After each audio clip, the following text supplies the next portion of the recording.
Boyer, votre apnée coach depuis Bruxelles. Je suis ravi de vous retrouver à un moment où vous n'avez pas la tête dans l'eau et que vous avez décidé de consacrer quelques minutes à notre interview suivante de notre série 11 minutes avec mon invité. Alors, je suis particulièrement content de retrouver aujourd'hui Aymeric. Bonjour Aymeric. Bonjour Dominique. Ouais, voilà.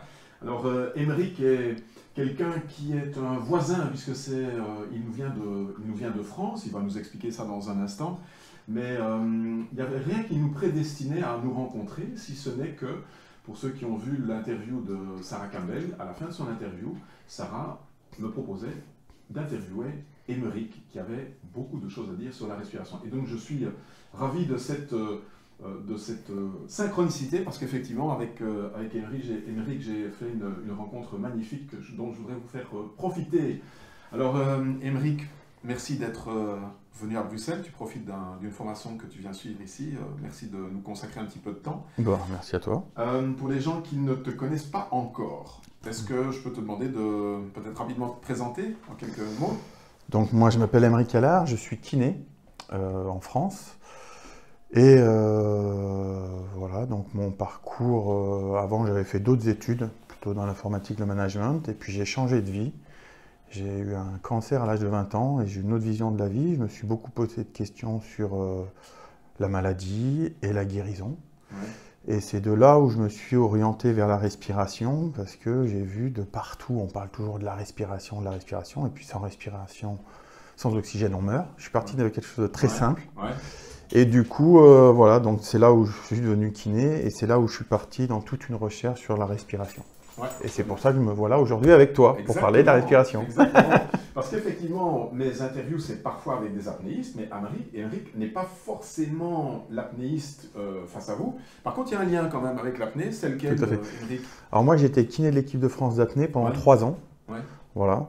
Parce que justement, comme je me suis vraiment spécialisé dans la respiration, ça m'intéressait de voir des sportifs de haut niveau, et le sport qui s'occupait le plus de la respiration, c'était les apnéistes, qui allaient au bout de leur performance dans la respiration.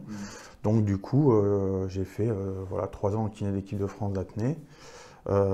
Après, j'ai fait aussi 1 an dans l'équipe de hockey subaquatique, de hockey sous l'eau, voilà, qui avait un lien aussi avec la respiration et tout ça. Et puis voilà, maintenant, par rapport à l'apnée. Oui, tout à fait. Voilà, c'est la raison pour laquelle il est ici, puisque lors de ce passage comme kiné d'équipe de France, il a rencontré Sarah Campbell lors d'un championnat du monde, et voilà, la boucle est bouclée. Tout à fait. Tu nous as dit effectivement que tu avais quelque part eu l'intérêt pour cette respiration assez tôt avec cette maladie. Est-ce que c'est à ce moment-là que tu as découvert tout ce qu'elle avait comme potentiel, et tu peux nous en parler un petit peu Alors moi, en fait, j'ai beaucoup expérimenté ma vie, donc c'est vrai que j'ai essayé de comprendre pourquoi j'avais cette maladie à 20 ans, alors que je fumais pas, je buvais pas, j'étais sportif. Et du coup, je me suis orienté vers la respiration et j'ai fait voilà, beaucoup de techniques de respiration. Et chaque fois que je travaillais la respiration, ça allait bien, mais après je retombais. Et du coup, j'ai voulu ancrer les choses. Et j'ai beaucoup travaillé en fait sur la respiration réflexe. Parce que justement, la seule chose qui ne s'arrête jamais, c'est la respiration, sauf le jour de notre mort. Ouais. Comme on parle du dernier souffle, d'ailleurs, c'est pas pour rien. Et du coup, je me suis dit, en fait, c'est un réflexe. Donc, si je le retravaille, si j'ai un mauvais réflexe, mauvaise respiration, sous-respiration, et si j'ai un bon réflexe, voilà, j'améliore tout. Surtout, j'ai vu surtout l'impact de l'oxygène sur notre corps, que ce soit au niveau aussi bien physique, physiologique, émotionnel. On sait que pour gérer l'émotionnel, on fait beaucoup de techniques de respiration pour se calmer. Physiologiquement, dès qu'on a plus d'oxygène, on sait très bien que c'est une action sur le cœur, le rythme cardiaque, sur la digestion, parce qu'on masse tout. Physiquement, parce qu'un diaphragme qui est bloqué, aussi, ça va nous bloquer aussi physiquement.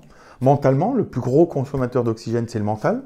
Donc sur la concentration, sur voilà, tout ça. Aussi, bien sûr, sur les douleurs. Maintenant, il y a de plus en plus d'études qui ont montré, c'est vraiment des choses qu'on découvre de jour en jour. Moi, je l'ai découvert il y a bientôt 27 ans. Et en fait, pour moi, j'ai trouvé vraiment un trésor où on parle souvent du lien corps et esprit. Et justement, ce fameux lien corps et esprit, pour moi, ça a été le diaphragme, d'alterner en fait ce que l'on ressent et notre mental. Et pour moi, ça a été vraiment quelque chose de fabuleux, où j'ai enfin appris à faire ce que je ressentais. Et du coup, ça fait 27 ans que j'essaye de comprendre au niveau mécanique, anatomique, pourquoi les répercussions. Donc je me suis formé à beaucoup de formations. J'ai fait des DU en cardio, en méditation.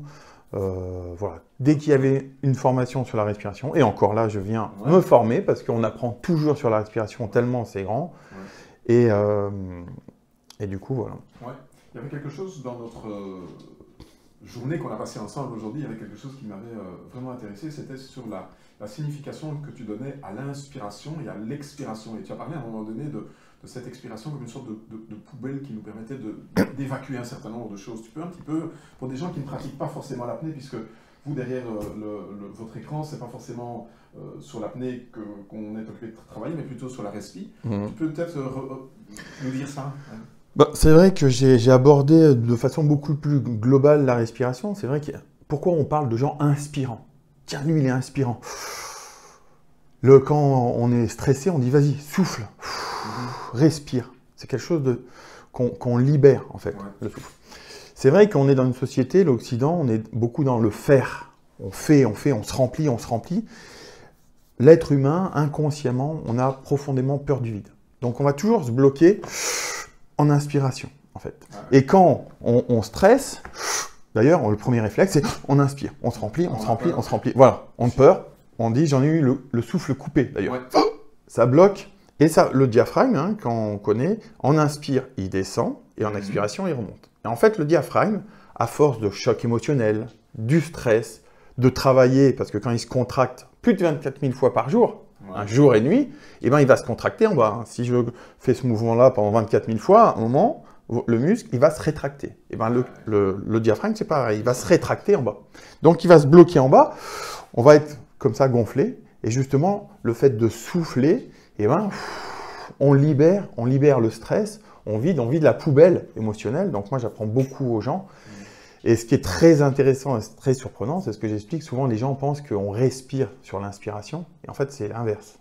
On respire sur l'expiration. C'est quand on expire, quand on inspire, on gonfle les alvéoles. Et c'est quand on expire que on écrase l'alvéole et l'oxygène qui est dans l'alvéole passe dans le sang. Parce que c'est ça la respiration, hein. Là, c'est de la ventilation. Donc, la respiration pulmonaire, c'est quand on souffle que l'oxygène passe dans le sang. Donc, c'est pour ça qu'en fait, souvent, et puis, tout ce côté de lâcher prise, en fait, le fait de souffler, pour nous, le montre oriental, c'est on perd quelque chose, on lâche quelque chose. Et ça fait très peur. Donc, on va toujours bloquer. On souffle, mais on veut garder.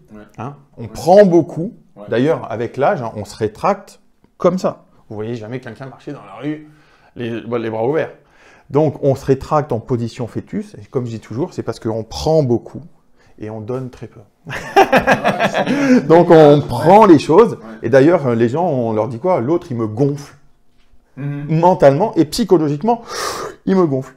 Donc, pour évacuer tout ce stress, il faut apprendre à souffler,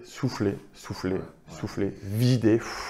Voilà, ça c'est vraiment la chose nouvelle que Émeric m'a amené, c'est effectivement l'impact de ce souffle, de cette expiration qui permet justement de faire l'inverse de ce qu'habituellement on fait, de cette contraction à l'inspire qui va finalement rendre votre diaphragme super tendu. Et si je pouvais te demander pour des gens qui sont derrière leur écran mais qui ne sont pas forcément des apnéistes, si tu devais leur donner un conseil par rapport à leur respiration, qu'est-ce que tu leur dirais de faire ou de ne pas faire? Alors, ce qui m'intéresse, alors pourquoi les apnéistes, c'est vrai que c'est très particulier parce qu'eux, ils veulent emmagasiner un maximum d'air, c'est ça qui m'intéressait. Donc, pour agrandir, hein, c'est comme un soufflet, hein, le thorax, ben, eux, ils travaillent sur la souplesse thoracique, diaphragmatique, justement pour avoir un plus grand soufflet au maximum, thoracique et diaphragmatique. Et par contre, donc eux, ils ont un objectif bien précis, c'est d'avoir un maximum de réserve d'air pour l'utiliser, hein, tu sais très bien en tant qu'apnéiste. Alors que dans la vie de tous les jours, en fait, quelqu'un qui veut respirer, ce qui est important, c'est qu'il ait une inspiration. Bon. On va faire une pause. Oui.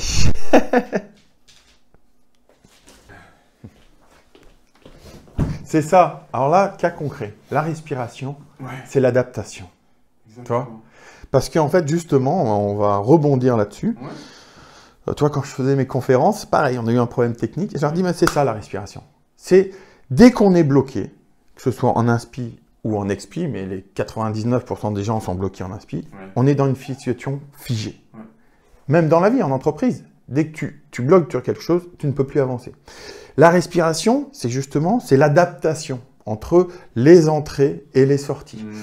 Et quand on travaille son souffle, cette fluidité, en fait, eh ben, on peut s'adapter à plein de choses. Le stress dans l'entreprise, quand on a une émotion qui arrive, une mauvaise nouvelle, on bloque, eh ben, le fait de souffler, voilà, évacuer, c'est comme en art martial. Il y a les arts martiaux où avant, on rentre dedans. Et les grands maîtres, qu'est-ce qu'ils font? Ils prennent l'énergie et ils la relancent. Et bien, c'est pareil. On prend, apprendre à respirer, c'est apprendre à, au lieu de emmagasiner, et on arrive le soir énervé, rempli, saoulé, il faut qu'on court, il faut qu'on fasse encore plus d'activités pour se vider. Là, et du coup, au lieu d'accumuler cette poubelle émotionnelle, on apprend justement à vider régulièrement cette poubelle, ces émotions, le stress, le téléphone, les choses, ah tiens, fais ça, tout ça, ça stimule le remplissage. Et là, en fait, le fait de souffler, je dis aux gens, s'il y a une chose à penser, souffler, souffler et souffler. Voilà, le message en 3 mots, souffler, souffler, souffler. Parce que quand on souffle, en fait, on a deux choses, on inspire sur on remplit sur l'inspiration. Et quand on souffle, on rejette du CO2 et on fixe l'oxygène dans le sang. Donc on intègre, c'est sur l'expiration qu'on intègre ce qu'on a absorbé et on rejette tout ce qu'on n'utilise pas. Oui, très bien. Ouais, excellent. Par rapport à ça, tu as déjà par le passé fait un documentaire sur ton expérience et là maintenant, dis-nous un petit peu quels sont les projets qui sont devant toi et qui nous permettront aussi de te suivre après t'avoir entendu ici. Bah, tout à fait. Donc comme je te disais, en fait, moi, ça fait 25 ans que pour moi, j'ai vraiment trouvé un trésor qui m'a permis de vivre ma vie, d'être toujours en relation avec moi-même, parce que beaucoup de gens recherchent. Moi, j'étais quelqu'un qui était complètement dans la tête, c'est ce que j'explique. J'analysais tout. Boum, j'ai eu un cancer. Alors que je pensais me connaître. Et puis, j'ai appris par la respiration, le deuxième corps, la mémoire du ventre, qui est notre instinct, de me reconnecter à ça et de faire toujours ce lien entre ce que je ressens et tout ça. Et comme je te disais, c'est sur l'expiration qu'on intègre les choses. Beaucoup de gens disent « Ah mais je sais qu'il ne faut pas que je le fasse, mais c'est plus fort que moi. » Parce que ça reste là, ça n'intègre pas. Et par la respiration, on arrive à intégrer les choses. Donc moi, ça fait 25 ans que j'essaie de comprendre, analyser, mais comme je suis kiné, je fais partie de l'anatomie, de la biomécanique, des choses, ce lien vraiment entre le corps, parce que partout on parle de respiration, mais chaque fois, pourquoi le nez? Pourquoi il faut respirer par la bouche? Pourquoi l'expi? Et moi, j'avais besoin de creuser. Alors tu mettras tout ça sous format... Alors après, je suis en train d'écrire un livre et de faire surtout des formations. Donc il y a toute cette partie, comme je dis, pour assouplir. Et la deuxième partie, où il y a un appareil avec une appli pour travailler ce réflexe. Parce que ce qui est important, c'est justement, c'est de travailler cette harmonisation d'inspi et expi. On s'aperçoit de plus en plus, il y a de plus en plus d'études, justement, l'importance de l'expiration longue. Parce que c'est là où on détend tout. Alors, je ne veux pas tout expliquer, mais c'est vrai que l'action sur le système neuro, tout ça, comme je te dis, c'est sur l'expiration qu'on fixe. Donc cet appareil, en fait, c'est comme un tapis de sol. Et ben, le fait de travailler le souffle, on va réapprendre cette harmonisation du diaphragme. Et voilà aussi d'autres choses, parce que le diaphragme, c'est le muscle de l'émotion. Donc quand tu dis « j'en ai eu la respiration coupée », donc des techniques aussi pour libérer le diaphragme. Et agir sur ces deux choses pour... Très bien. Donc après, en fonction de ça, et ben moi, c'est vrai que pour les sportifs, ça va être très ciblé. Le sportif, lui, qu'est-ce qu'il veut? Je ne dis pas de mieux respirer, il s'en fout de respirer. Moi, je lui dis, est-ce que tu veux gagner en puissance? Est-ce que tu veux être fatigué plus tard? Est-ce que tu veux récupérer sans rien faire? Oui, c'est la respiration. Quelqu'un qui a un cancer, les premières causes du cancer, c'est un manque d'oxygénation des cellules. Donc en travaillant l'oxygénation, on stimule le système immunitaire, donc ça favorise la guérison. Même sur la sexualité, un diaphragme qui est bloqué en bas, ben, on explique qu'en fait, ça agit sur l'éjaculation précoce. C'est une copine qui est sexologue qui m'a expliqué ça. Et sur aussi la descente d'organes. En fait, quand le prolapsus génital, si le diaphragme est bloqué en bas, eh ben, ça pousse tout le temps, ça met une pression, donc ça descend les organes. Donc, en assouplissant le diaphragme, on fait remonter tous les organes. Quelqu'un qui a envie du bien-être en entreprise, comme je te dis, tous les gens qui sont stressés, eh ben, on a un outil gratuit, hyper puissant. Émeric, j'ai 2 questions encore pour terminer notre interview aujourd'hui. La première, c'est quelle est la citation qui te tient le plus à cœur? Est-ce qu'il y en a une qui pend dans ta cuisine ou chez toi dans le salon? Et si oui, c'est laquelle? Alors, j'en ai plusieurs, mais je dirais celle que je t'ai dit tout à l'heure. Pour moi, le diaphragme, c'est le lien. Et pour moi, la guérison, c'est avant tout, ce que disait un psychologue, c'est qu'on oublie que la vie, c'est d'être heureux. Et moi, le sens de ma vie, c'est d'être heureux. Et travailler, me reconnecter à moi, ça me rend heureux. Mais ce bonheur, pour moi, ne vaut que s'il est partagé. Donc, c'est la phrase de Into the Wild qui dit qu'en fait, il a toujours été à la quête du bonheur et le bonheur ne vaut que s'il est partagé. C'est le lien entre notre corps qui va nous rendre plus humains, le lien. Aujourd'hui, l'important, c'est pas ni toi ni moi, c'est c'est le lien qu'on a ensemble et qu'est-ce qu'on va faire ensemble. Et pour moi, il y a une richesse de l'être humain. Et c'est ça qui me plaît, c'est de partager ce bonheur avec les gens. Merci bien. Et c'est vrai qu'on a tous en commun cette respiration, cet air. On respire l'air commun. La seule chose qu'on partage aujourd'hui, exactement, c'est l'air, quoi. Et la dernière question, Émeric, qui est la question traditionnelle que je pose à tous mes invités. Si tu devais me conseiller quelqu'un qui prendrait ta place ici dans le fauteuil la prochaine fois, qui me conseillerais-tu d'inviter? Alors, je te conseillerais de proposer ça à Christian Maldamé. Bon ben Christian, si tu as entendu ceci, tu peux t'attendre à un petit coup de fil bientôt ou un mail de ma part pour donner une suite à notre interview de Merci en tout cas Émeric pour ça. J'ai apprécié les aspects d'explication de kiné avec les aspects biomécaniques et aussi ce que tu nous as dit tout à l'heure, le bonheur ne vaut que quand il est partagé. Donc merci d'avoir partagé cette expérience aussi de vie que tu as eue et qui t'a appris beaucoup de choses sur toi et sur la respiration. Merci à vous aussi de l'autre côté de l'écran d'être derrière cet écran et d'être resté avec nous jusqu'au bout de la vidéo. Et vous savez, ce qu'il vous reste à faire, c'est que si cette vidéo, vous pensez qu'elle peut être intéressante pour quelqu'un que vous aimez, eh bien, partagez-la avec lui ou avec elle. Voilà. Je vais vous laisser maintenant et j'espère qu'on se retrouvera très très bientôt à un moment où vous aurez à nouveau sorti la tête en dehors de l'eau. Entre-temps, vous savez ce que j'ai l'habitude de dire, il n'est pas possible de recommencer la vie, mais vous pouvez faire de chaque jour, et en particulier d'aujourd'hui, le premier jour de votre prochaine vie. Voilà. Émeric, à très très bientôt. Merci à toi. Au revoir à tous. Au revoir. C'était ici Dominique, votre apnée coach depuis Bruxelles. On se retrouve très très bientôt. Bye bye. Je vous aime.